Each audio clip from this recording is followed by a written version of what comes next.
أعوذ بالله من الشيطان الرجيم.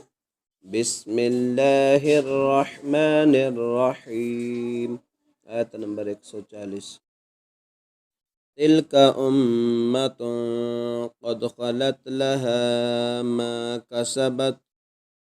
تلك أمة قد خلت لها ما كسبت.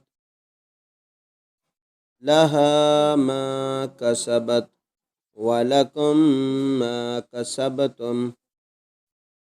ولكم ما كسبتم ولا تسألون عما كانوا يعملون. ولا تسألون عما كانوا يعملون. تلك أمة قد خلت لها ما كسبت ولكم ما كسبتم ولا تسألون عما كانوا يعملون.